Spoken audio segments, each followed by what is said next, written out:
The trial ground smelled like burnt stone and old pride. Davin Rowe had been on Kethsar for 3 days, and in those 3 days he had learned two things about the Drakari. First, they did not like being watched. Second, they could not stop themselves from watching each other. The stands around the trial ground were packed, hundreds of scaled bodies. Wings folded tight against their backs, eyes fixed on the platform below. Some of them were elders, old Drakari with scarred faces and slow, careful movements, the kind that came from a lifetime of surviving things. Some were young warriors who had already passed their own trials, already earned their place. They stood with that particular ease that comes from knowing where you belong. Davin sat in the observation section assigned to off-world visitors. There was no one else there. He had a data tablet on his knee and a cup of something lukewarm that he had stopped drinking an hour ago. His assignment was simple. Observe, document, do not interfere. He was a cultural liaison, which was a polite way of saying he was there to watch and stay out of the way. He had been watching for a while now. Down on the platform, a young Drakari stood alone. Scar was small. That was the first thing Davin noticed, not small in the way that suggested he might grow into something large, small in the way that suggested his body had simply decided on a different plan. His scales were dark gray, almost black at the edges, and his wings were folded against his back with the careful stillness of someone trying very hard not to fidget. He was facing a stone pillar at the far end of the platform. The pillar had scorch marks on it from previous trials, deep ones, the kind left by serious fire. The trial was called the Trial of Flame. Every Drakari hatchling had to produce a sustained column of fire for 60 seconds. Not a spark, not a flash, 60 full seconds of directed, controlled flame. It was the third of the proving rights, and it was the one Scar was attempting for the third time. The signal was given, a deep tone from somewhere in the stands. Scar opened his mouth. What came out was not fire. It was smoke, cold gray smoke, the color of old ash drifting out of his throat like something tired and uncertain. It curled upward and disappeared into the dry air. 12 seconds later, Scar made a sound that was not quite a cough and not quite a growl, and the smoke stopped. His head dropped. His shoulders followed. The stands were silent. Not the loud silence of shock, the quiet silence of a crowd that had already decided the outcome before it happened, the kind of silence that is worse than noise because it means everyone stopped being surprised a long time ago. An elder at the front of the stands rose slowly. He was very old, this one. His name was Vorn, and Davin had been briefed on him. High Elder of Scars. Brood, the one who ran things. His voice when he spoke carried across the grounds without effort, the way voices do when they have spent decades being listened to. He said that the trial was concluded. He said that this was the third failure. He said that the formal declaration process would begin within the next cycle. He did not say Scar's name, not once. Scar was led away by two brood wardens. He walked between them without struggling, without speaking. His eyes were on the ground. Davin watched him go. Then he looked down at his data tablet. He had been taking notes, which was his job, but the last thing he had written some minutes ago was not a cultural observation. It was a question. The question was, why 12 seconds? Not why did he fail? Not what does this mean for brood cohesion or cultural integration metrics? Why 12 seconds? Because most of the hatchlings Davin had watched in the archive footage either produced flame within the first 3 seconds or produced nothing at all. Scar had produced something for 12 seconds, something that had a shape and a direction, even if it was cold. That was not nothing, that was something, just not the right something. Davin picked up his lukewarm drink, decided against it again, and stood up. He found Scar outside the trial grounds, sitting on a low stone ledge near the far wall of the compound. The two wardens were gone. There was no one else nearby. Scar was sitting with his elbows on his knees and his eyes on his own claws, turning one hand over slowly as if he was looking at it for the first time and finding it disappointing. Davin walked over and sat down on the ledge nearby, not right next to Scar. A few feet away, he did not say anything. He looked at the same stretch of empty ground that Scar was not quite looking at, and he was quiet. For a long time, neither of them spoke. Then Scar said without looking up, "Why are you still here, human? There is nothing worth documenting." His voice was flat, not angry, just flat the way a voice gets when it has used up whatever energy anger requires. Davin said, "I watched you breathe smoke for 12 seconds. I want to know how you did that." Scar looked up. His expression was not one Davin could fully read. Dracari faces did not work the same way human faces did, but something shifted in it. Something that might have been confusion. "How I failed," Scar said. "How you breathed smoke for 12 seconds, Davin said again. "The others either made flame or made nothing. You made something in between. I want to know what that felt like from the inside." Scar stared at him. "You are documenting my failure for your records," he said. "That is what you are doing." "I am trying to understand something I don't understand yet," Davin said. "Which is the only reason I do most things." Another long silence. Somewhere across the compound, a door opened and closed. The dry wind moved through the space between them and carried the faint smell of scorched stone from the trial ground. Scar looked back at his claws, then slowly, like something being pulled out. From a long way down, he started to talk. He talked about what it felt like when the signal tone sounded.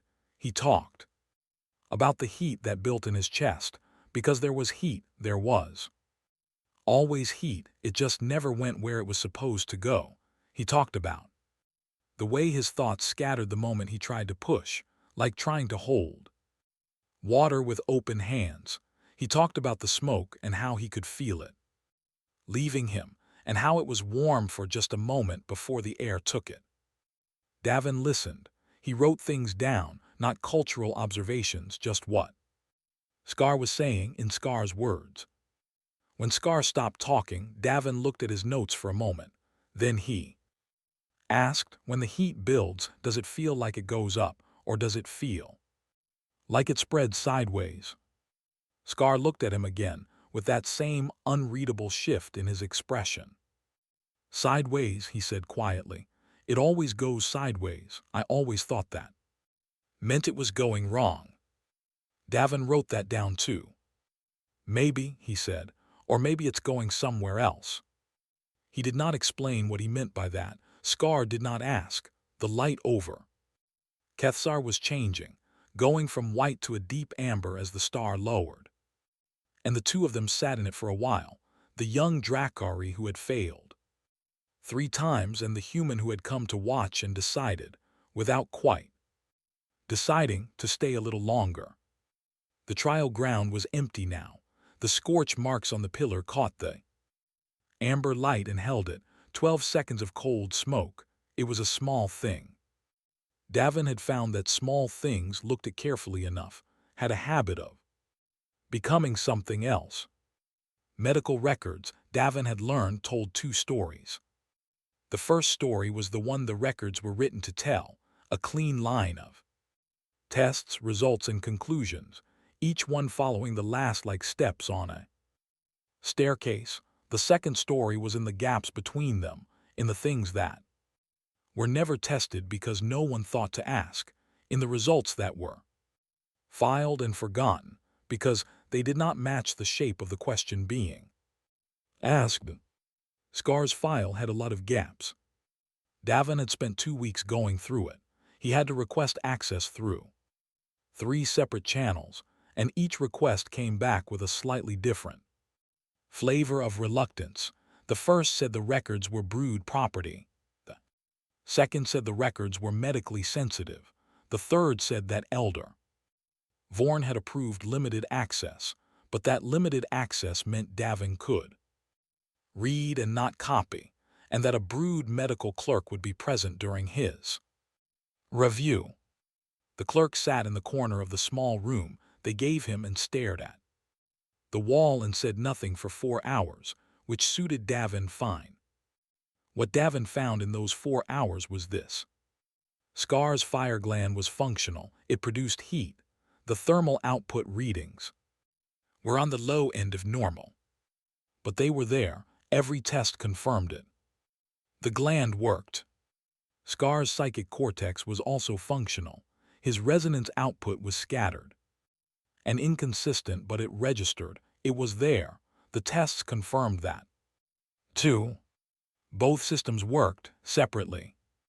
The problem, and this was the thing no one had written down because no one had tested for it, was what happened when both systems activated at the same time, because in Scar they were not separate. They were connected in a way that Dracari biology textbooks described as rare, and the medical records described as anomalous, and no one had described as anything more complicated than that, because no one had looked at what the connection actually did. What it did, as far as Davin could work out from the data, was this. When Scar tried to produce fire, his psychic output spiked and pushed back against the thermal reaction, suppressing it before it could build to flame.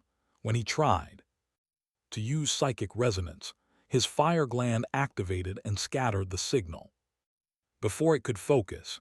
Each system, the moment it turned on, reached across the connection and interfered with the other one.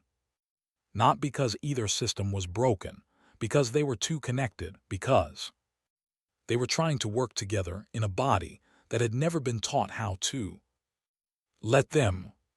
Davin sat with that for a long time. Then he thanked the clerk, who nodded at the wall, and he left the records room and walked across the compound to find Brood Commander Aura.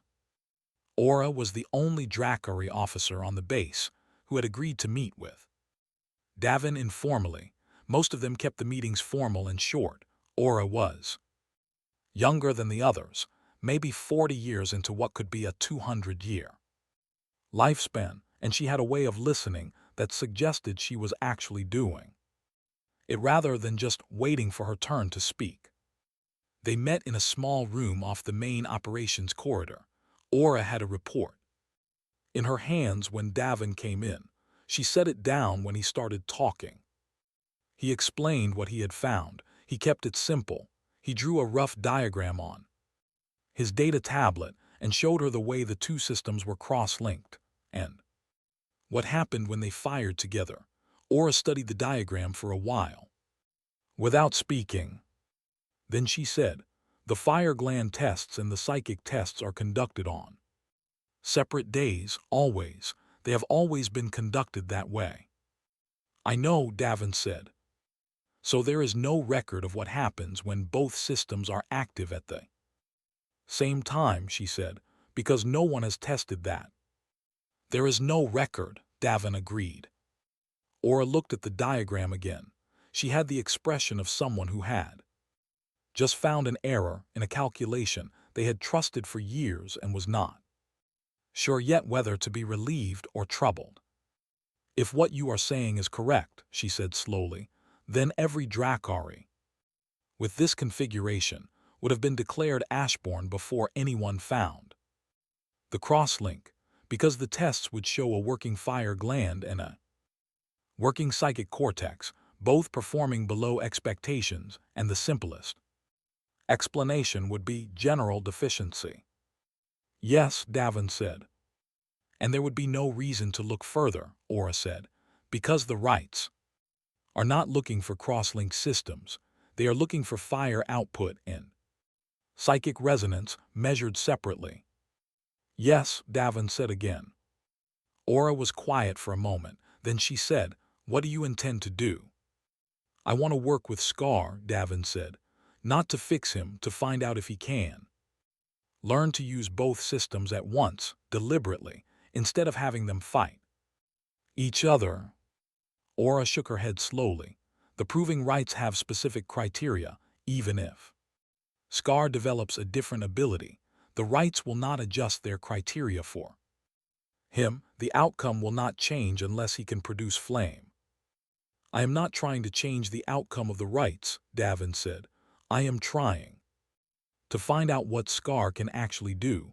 That is a separate question. Aura looked at him for a moment. You are going to do this regardless of what I say. I am going to ask Scar, Davin said. It is his choice. He found Scar in the small yard behind the housing block, doing what appeared to be nothing in particular, sitting against the wall, eyes half closed. Breathing slowly, Scar opened his eyes when Davin approached and said nothing, which Davin had come to understand meant he was listening. Davin sat down and told him what the records showed. He did not soften it in. He did not make it bigger than it was. He explained the crosslink, what it likely did and why the tests had never caught it. He kept it simple.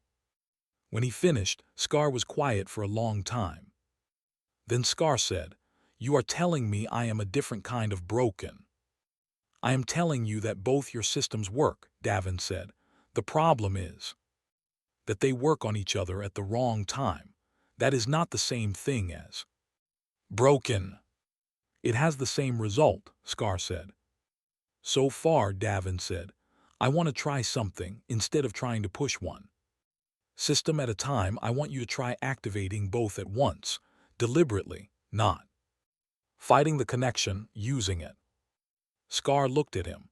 "You are describing something that has never been done." "I am describing something that might not work," Davin said. "There is a difference." Another long silence. The dry wind moved through the yard, somewhere behind the housing block. Two young Dracari warriors were training, and the sound of it, the impact of practice weights and the low sounds of effort, carried over the wall in short, clean bursts. Scar stood up slowly. He walked to the center of the yard, away from the wall, and turned to face the open space ahead of him. "What do I aim at?" he asked. Davin looked around. There was a wide flat stone near the far edge of the yard, the kind used as a ground marker. He pointed at it. Scar looked at it for a moment. Then he closed his eyes. Davin watched. He had no idea what was going to happen. He was genuinely uncertain in the way he was only when he was testing something he had never seen tested before, and he found that he was holding his breath without quite meaning to. Scar opened his mouth. His body tensed, not the way it had at the trial, hunched and straining against itself, but differently, like something pulling toward a center rather than fighting to reach an edge. There was a sound, very low, almost below hearing. Then there was no flame, there was no smoke. There was a crack, sharp and fast, like stone splitting, and a dense, bright point of something appeared in the air for just a fraction of a second before it hit the flat stone and punched a clean hole through 4 centimeters of solid rock. Then silence. Both of them looked at the stone. The edges of the hole were clean, not charred in the way fire would char them, fused, compressed. The heat had been so fast and so focused that the rock had not burned. It had simply decided to be somewhere else. Scar stared at it. His breathing was slightly uneven. "I did not know I could do that," he said. Davin exhaled slowly. He picked up his data tablet and started writing. "Neither did I," he said, "but I thought there was a chance you could do something." Scar looked at the hole in the stone for another long moment. Then he looked at his hand, the same way he had when Davin first found him sitting alone after the trial, but differently now. Not like something disappointing, like something new. Word did not travel through announcements on Kethsar. It traveled the way it does in any place where people live close together and pay attention to each other, through glances held a second too long, through conversations that stopped when someone walked by, through the particular quality of silence that settles over a place when people are waiting to see what happens next. Davin had been training with Scar in the backyard for 9 days before the Watchers appeared. The first one was a young warrior named, according to the base roster, Dren. He came around the corner of the housing block one evening like he had a reason to be there, and then found a reason to stay when he saw what was happening in the yard. He watched for about 20 minutes saying nothing, and then left. He came back the next day with someone else. By the end of the second week, there were usually between 4 and 8 Dracari standing at the edges of the yard when the sessions ran. Some of them were young warriors. 2 of them were older, with the careful posture of people who had learned to show little on their faces. None of them said anything. None of them were asked to leave. Davin did not address them. He kept his attention on Scar. What they were working on was control. The first result, the clean hole through 4 centimeters of stone, had been a good start, but it had been raw. Scar had activated both systems at once by feel, without understanding what he was doing well enough to repeat it reliably. Some days he produced it cleanly. Some days only one system fired and he got smoke, or a scattered psychic pulse that did nothing visible. Some days nothing at all. Davin did not treat the failures as failures. He treated them as data. When Scar produced smoke, Davin asked him what had felt different. When the psychic pulse scattered, Davin asked at what point in the sequence it had gone wrong. He built a picture, session by session, of what worked and what did not, and he shared that picture with Scar each time, not as a correction but as information. On the 11th day, Scar produced 4 controlled bursts in a row, clean, consistent, each one hitting within a hand width of where he aimed. After the 4th one, he sat down on the ground without being asked and said nothing for a long time. Then he said, "It does not feel like fire. When I do it, it does not feel like what the others describe." "What does it feel like?" Davin asked. Scar thought about it. "Tight," he said finally, "like something very large being pressed into something very small, very fast." Davin wrote that down. "That is basically what it is," he said. "The heat is real, but it doesn't have time to spread. It goes where you send it before it can become fire." Scar looked at the practice targets, a row of stones Davin had set up at different distances. The near ones had clean fused holes in them. The far ones were untouched, which was useful information too. "It is faster than fire," Scar said. "At close range, yes," Davin said. "We need to work on the far ones." That was when Elder Vorn's summons arrived. The message came through the official Brood channel, which meant it was not a suggestion. Davin showed up at the time specified and was brought to Vorn's formal receiving chamber, which was large and old and arranged in a way that made it very clear where the power in the room sat. Vorn sat on a high chair. At the far end, 2 Brood officials stood to either side. There was no seat for Davin, which he suspected was intentional. Vorn spoke for a long time. His voice was controlled, and even throughout, he said that Davin had involved himself in Brood matters beyond his authority. He said that Davin was using a declared Ashborn candidate as a subject for unsanctioned experimentation. He said that this was an insult to the tradition of the proving rights to the Brood and to the Conclave's agreement that off-world liaisons would maintain a posture of non-interference. He said that what Davin was doing was not observation, it was manipulation. Davin stood and listened to all of it. When Vorn finished, Davin said, "Has the Brood ever lost a war because a warrior was too effective?"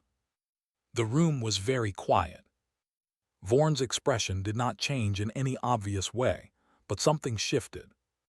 Behind his eyes, "What you are implying," he said carefully, "is not your concern."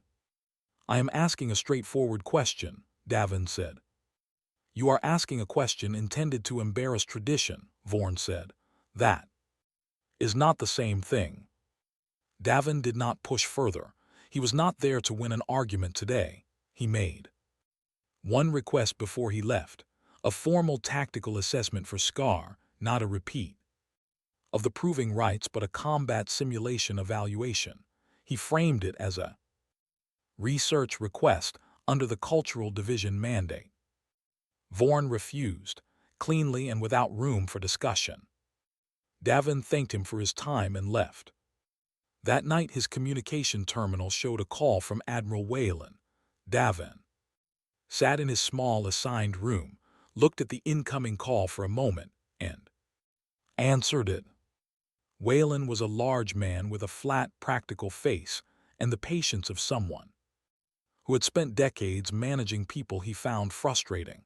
He told Davin that a formal diplomatic complaint had been filed through the Conclave channel. He told Davin that the complaint named him specifically. He told Davin that the Cultural Division's mandate was observation, documentation, and relationship. Maintenance, not intervention. Then he told Davin to stand down. "Yes, sir," Davin said. "I mean it, Ro," Whalen said. "I know that tone, that is your agreeable voice. I need to hear your actual understanding of this order." "I understand the order, sir," Davin said. "Good," Whalen said, and ended the call. Davin sat in the quiet room for a while. He thought about the order. He thought about what the order meant and what it covered, and what it did not say, and he thought about Scar sitting against a wall staring at his hands and saying, "It has the same result." Then he went to bed. The next morning he was in the yard at the usual time. Scar was already there. He looked at Davin and then looked at the row of stone targets and said nothing, which meant he was ready. Davin set up his data tablet and they began. The Watchers came back. There were 10 of them today, a few new faces. One of them, Davin noticed, was Brood Commander Aura, standing at the far edge of the group, her arms folded, her expression neutral. She watched the whole session without speaking and left when it was done. By midday, Scar was hitting the third distance targets. Not every time, but more than half. On the 15th day of training, something happened that no one had planned. A runner came through the compound in the early evening, moving fast, carrying the kind of urgency that changes the air in a place. Davin heard the alert tone. Before he understood what it was, a deep, repeating pulse from the compound's perimeter system, then the words over the comms, short and clear. "Raider incursion, 3 ships, outer perimeter." The compound moved. Warriors to positions, wardens to the civilian blocks. The low machinery of a defense response starting up all around them. Davin stood in the yard and looked at the comms signal on his data tablet and calculated where he needed to go, which was somewhere safe and out of the way. He looked for Scar. Scar was not in the yard. Davin found out later where Scar had been when the alert sounded. He had been near the outer block, running a distance drill on his own, pushing the range of his ability past what they had worked on in the sessions. He had been trying to hit targets at maximum range alone, because he was that kind of person. The kind that practices in the quiet when no one is watching. He had been in exactly the wrong place when the third raider ship broke from the main engagement and turned toward the civilian quarter.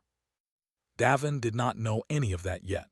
He was moving toward the shelter block, following the evacuation direction, when he heard the sound from the outer compound, sharp, short, 4 times in quick succession like stone splitting. Then silence. Then the brood response force arriving and more silence and Then voices. He stopped walking. He stood in the middle of the compound path and listened to the voices. They did not sound like voices responding to a disaster. They sounded like voices responding to something they were trying to make sense of. Davin turned around and walked toward the outer compound, and that was when the story of what had happened on Kethzar started to become something that could not be quietly filed away. There is a moment in a fight, in any form, where the shape of it becomes clear, not the outcome, just the shape, where the pressure is, where the gap is, what is actually being protected and what is already lost. Scar found that moment in 11 seconds. He had been on the far side of the outer block when the alert sounded, alone. With his targets and the long low light of Kethzar's evening, he heard the alert tone and understood it immediately because he had grown up in a brood. Compound and alert tones were one of the first things a Dracari hatchling learned to read. He started moving toward the shelter assignment for non-combat personnel, which was what he was officially in Ashbourne pending, with no combat standing. Then the third raider ship broke away from the main engagement point. He saw it through the gap in the outer wall, a dark angular shape, fast and low, cutting a line toward the civilian quarter.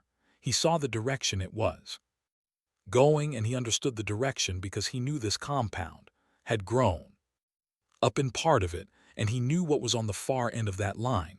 The hatchling pens, the medical ward, the youngest ones and the ones who could not move fast. Two brood warriors were already in the outer approach, moving to intercept.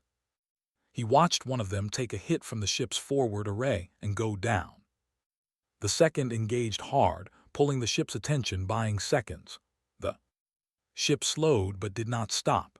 It deployed a ground unit from its lower bay.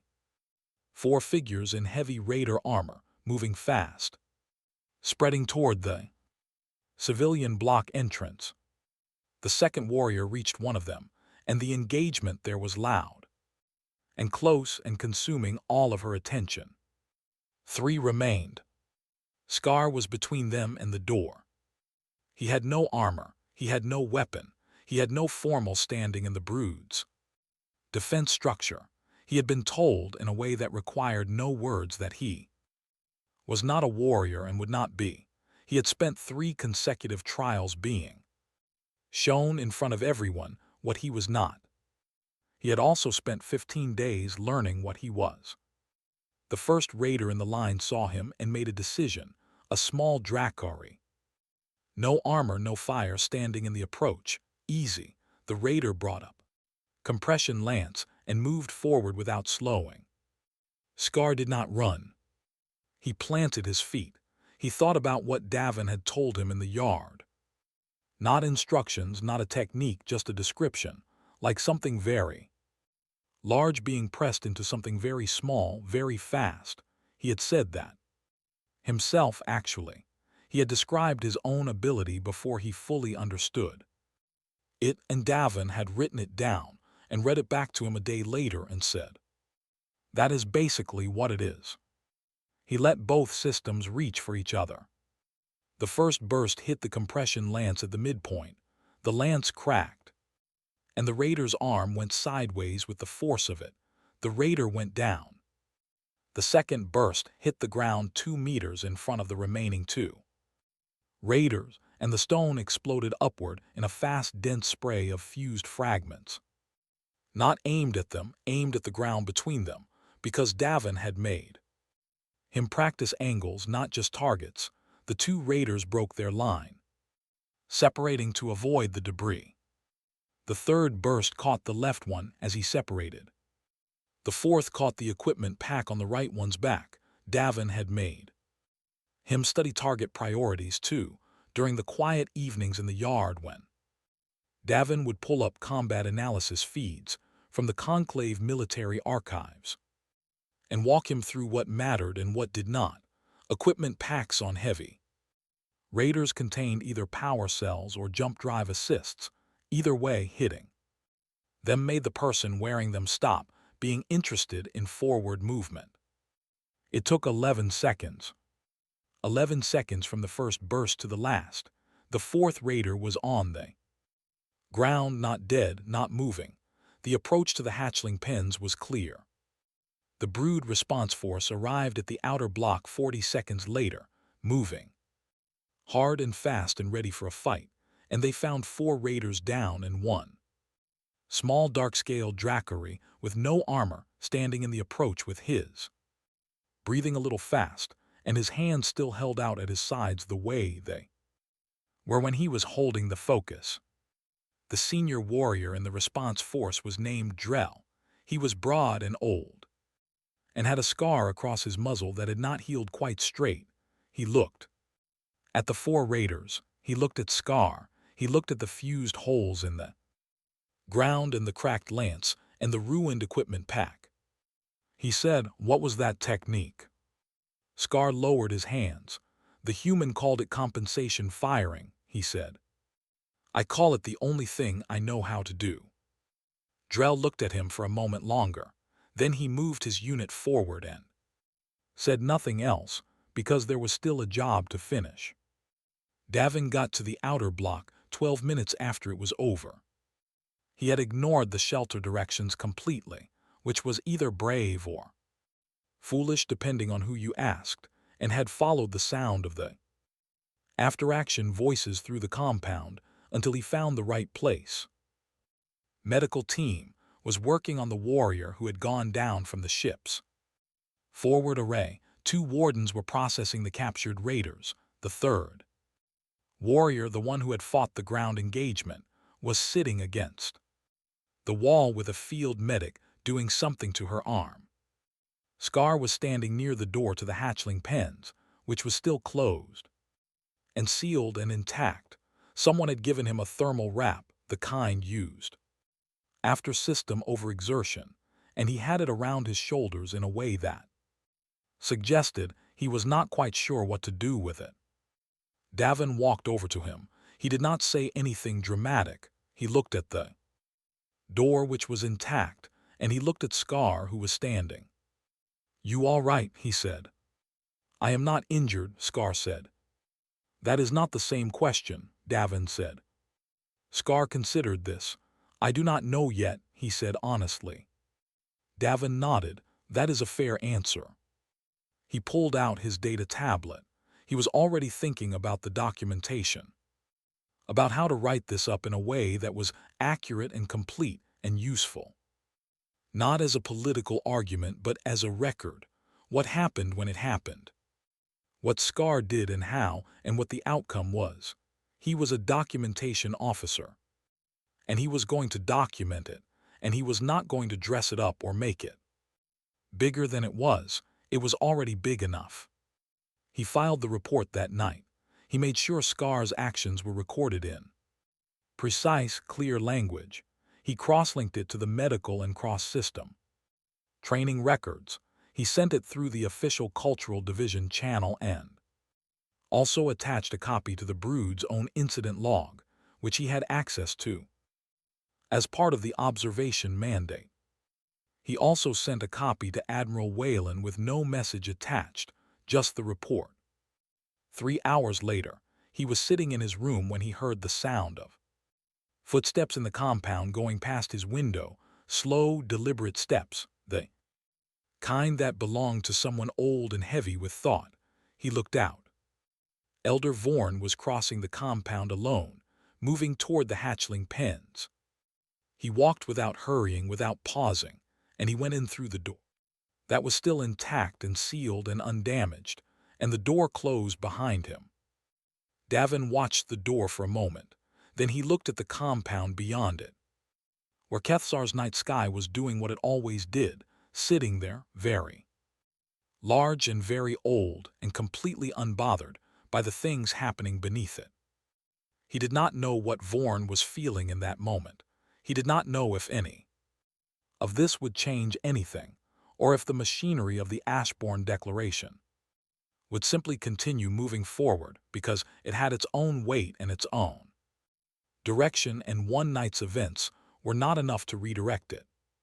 But then there were footsteps outside the hatchling pen again, and Counselor Wrath, who Davin had seen 3 times in his weeks on Kethsar, always watching from a distance, always with that careful expression of someone collecting information, stepped into Vorn's path before the elder could leave. Davin could not hear what Wrath said. He was too far away, but he watched the 2 of them stand in the compound for a while, and he saw the moment when Vorn stopped arguing and just listened. It was not much. It was a small thing like most things that matter. But Davin had a professional habit of paying attention to small things. There was a particular kind of courage required to call a formal review.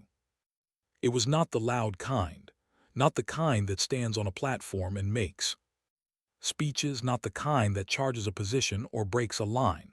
It was the quiet kind that looks at a room full of people who built the thing being questioned and says, calmly and in proper procedural language, I believe we should examine this. Counselor Wrath had that kind of courage. He had been carrying it carefully for a long time, waiting for the right moment to use it. The formal review was not of Scar's case. That was important. Wrath was too careful for that. A direct challenge to Vorn on a specific Ashbourne case would have been ruled out of scope before it started. Instead, Wrath called a review of the proving rights framework itself, a review of criteria, a procedural question about whether the current structure remained aligned with the brood's operational needs. It was technically within his authority as a council member. Vorn could not block it without creating a larger procedural problem, which would draw attention neither of them wanted.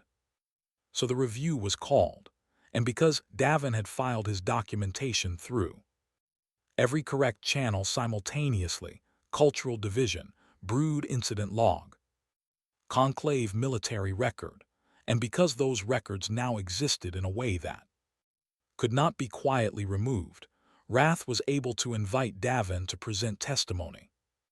It was the first time a human had ever addressed a Dracari formal council session. The chamber was large and built in the old style, curved walls, high ceiling, seating arranged in a half-circle around a central speaking floor. The acoustics were designed so that every word spoken on the floor carried to every seat without effort. There were 11 council members. Vorn was among them, seated at the center, his face arranged into the careful blankness of someone who has decided not to react until he understands exactly what is happening. Davin walked to the center of the floor and stood there for a moment, looking at the council. He was aware that he was small by the standards of this room. He was aware that he was human, which in this space meant he was a member of a species that had been in the conclave for 40 years, in a civilization that had existed for several thousand.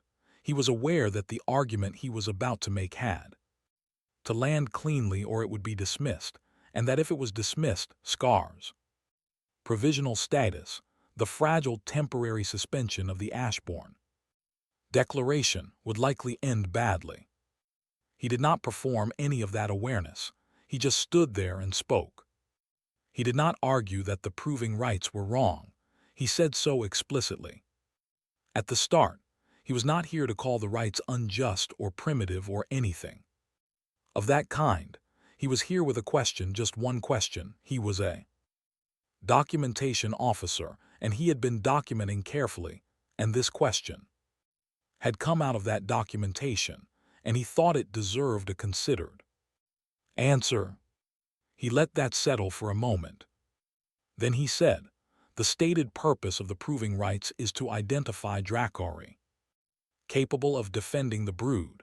This is documented in the foundational charter of the rights. It is not hidden or complicated.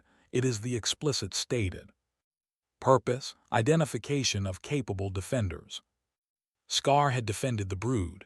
The incident report was in the record. The Medical reports on the warriors he had effectively replaced in that 11 seconds were in the record. The condition of the hatchling pens intact, sealed, undamaged, was in the record. So the question was this: if the purpose of the proving rights is to find capable defenders, and the rights declared Scar incapable, and Scar then demonstrably performed the function that capable defenders exist to perform, what did the rights actually measure, and was that thing, whatever it was, still the thing worth measuring? The chamber was quiet in a focused way, the way rooms go quiet when something is being thought about rather than simply heard. Vorn spoke. He spoke well. Davin gave him that. The elder was not a fool and he was not dishonest. He argued that tradition was not merely a rule but a structure, that the rights built more than warriors. They built brood identity, shared experience, common language between members of the same community. That changing the rights was not simply a matter of adjusting criteria, but of pulling a thread from a garment that had been woven together for generations. It was a good argument. Parts of it were true. Davin listened to all of it. He was not here to destroy Vorn's argument. He was here to leave one question sitting in the room that the argument could not answer. He said nothing more during the session. He had said what he came to say. The vote, when it came, was not on Scar. It was on whether to commission a review of the rights criteria, with input from the Brood's own military combat analysts, people whose job was operational effectiveness, not tradition. Management, 7 of the 11 council members voted yes, 4 voted no. Vorn was one of the 4. It passed.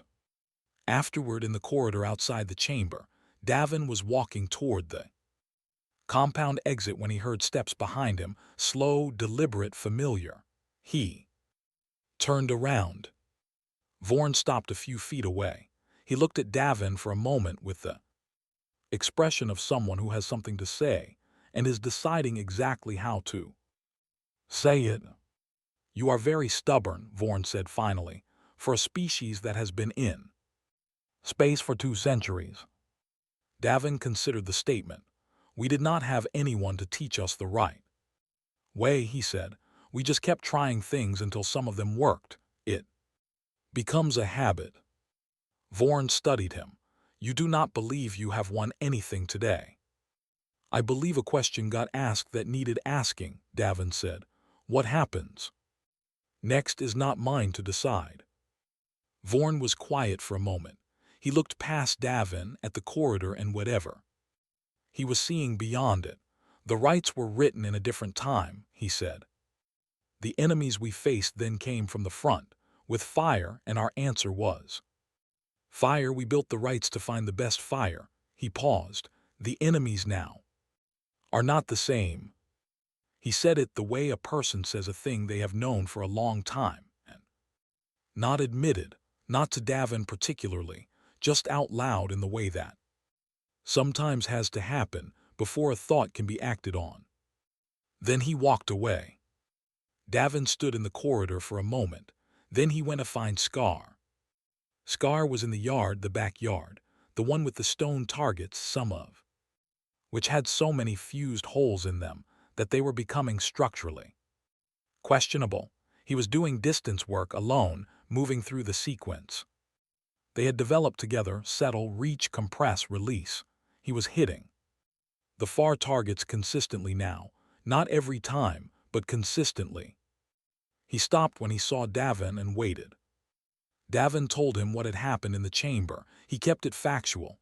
Vote passed, review commissioned, Ashbourne declaration suspended pending outcome.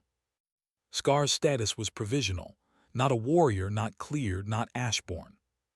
Something that did not have a name yet, because it had not existed before. Scar was quiet for a moment, then he said, "And you are leaving." It was not a question. He had clearly already heard. Compounds Davin had learned were efficient with information. "Transfer confirmed," Davin said. "I have 3 days."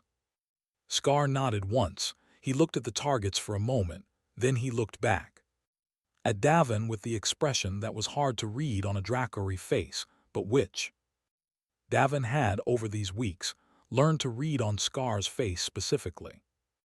"Did you know it would go this way?" Scar asked. Davin thought about it honestly before he answered. "No," he said, "I knew what you could do. The rest was other people's decisions. I cannot control other people's decisions." "But you tried," Scar said. "I asked questions," Davin said. "That is different." Scar looked at him. "For a human," he said slowly, working through the thought, "those appear to be the same thing." Davin almost smiled. "Maybe," he said, "we do ask a lot of questions." They ran a session anyway, the 3 remaining days, not because it was useful in any immediate tactical sense, because there was still work to do on the far distance range, and Scar had an idea about angling the burst that Davin wanted to test properly before he left, and neither of them mentioned that it would be the last session, because mentioning it would have made it smaller than it was. On the last evening, before Davin finished packing his equipment, he wrote one more thing in his documentation file, not a report, not an official record, just a note for himself. He wrote, "The hardest argument to win is the one against something that used to be right, not because the thing is still right, but because the people who believe in it remember when it was, and that memory is real, and it deserves to be treated as real even when the thing itself has stopped working." Then he closed the file and finished packing. 6 years is not a long time in a civilization that measures its history in thousands of years. But things built in 6 years can be solid. Things built in 6 years built carefully and from necessity, and with the specific stubbornness of people who have no other option, tend to hold. Davin Rowe was doing paperwork. This was most of his job now. He was stationed at a mid-range human colony called Ferris Point, a transfer station more than a true colony, the kind of place that existed to process freight and personnel moving between sectors. It had good communication links, predictable weather, and the mild institutional chaos of any place where a lot of different people moved through without quite settling. Davin had been there for 2 years. He found it mostly fine. The paperwork was about a trade agreement between 2 small conclave member species who disagreed about the definition of the word concurrent. He had been working on it for 3 days. It was not interesting. It was necessary, which was not the same thing, but it was the work in front of him and he was doing it. His comms terminal ran quietly in the corner of his office, pulling feeds from the Conclave Information Network as it always did. He did not watch it closely during working hours, but he noticed things when they appeared. A document had come through that morning from the Joint Military Assessment Bureau, the body that handled cross-species combat readiness standards for Conclave member militaries. It was a framework document, dense and technical, and most people who received it would skim the summary and file it. Davin had read the full text. The document announced a revised evaluation protocol for combat readiness across member species. The new protocol introduced what it called multimodal assessment, a system that tested combat abilities in combination rather than in isolation, and that evaluated outcomes rather than specific technique. It replaced the older sequential testing model, which had tested each ability separately and scored them independently, without accounting for how abilities interacted. In the acknowledgement section, buried in the technical appendix, was a reference to a foundational research document. The document was cited as the source for the cross-linked ability data that had prompted the protocol revision. The citation listed a contributing researcher as D. Rowe, Cultural Liaison. Division, Conclave Year 4417. Davin looked at his name in that footnote for a moment. Then he went back to the trade agreement and the word concurrent. The footnote was, in its own way, exactly the right size. No speech, no ceremony, just a name in a technical appendix attached to an idea that had changed the way 11 conclave species evaluated their own people. The kind of change that would mean, going forward, that fewer Dracari with cross-linked systems would be declared Ashborn before anyone looked carefully at what they could actually do, that fewer members of any species would be discarded because the tests they were given could not measure what they were capable of. That was what a footnote could do if the right question had been asked first. On the other side of the conclave, on a colony world that Davin had left 6 years ago, a unit was running a field exercise. They called themselves the Smoke Before Fire. It was not an official designation. The Brood's administrative records listed them under a longer operational title that no one used. The name had started as something other. Unit members said about them, a little sideways, a little skeptical. The unit had taken the name on purpose and made it theirs, which was a very specific kind of answer to a very specific kind of comment. There were 12 of them. Every one of them had something in their ability profile that the old proving rights framework would have called a deficiency. Cross-linked systems, non-standard output configurations, abilities that performed below the rights benchmarks in isolation, but did something else entirely when tested in combination, or under operational conditions, or in the specific situations that combat actually produced. The Brood's combat analysts had found them, one by one, after the new evaluation protocol went into effect. Some of them had already been declared Ashborn, some had been on provisional status for years, not warriors and not exiled, existing in the gap between categories. Some were younger ones who had not yet reached their trials and who would now go into a different process than the one that had processed every Dracari before them. The one who led them was Scar. He was not large. He was still dark-scaled and quiet and had the particular stillness of someone who listened more than he spoke. He had a field rank now, a designation that the Brood had created specifically for his role, because there was no prior rank that quite fit what he did or what his unit was. He ran the field exercise without raising his voice, correcting and redirecting, with brief, clear instructions, the kind that only work if the person giving them knows exactly what they are looking at. He knew what he was looking at. He had spent 6 years learning to know it. The exercise was a close-range target denial drill, the kind that simulated a unit defending a fixed position against a mobile attacking force. It was one of the things his unit was specifically good at: short range, compressed bursts, high precision, no warning before impact, and very little visible signature.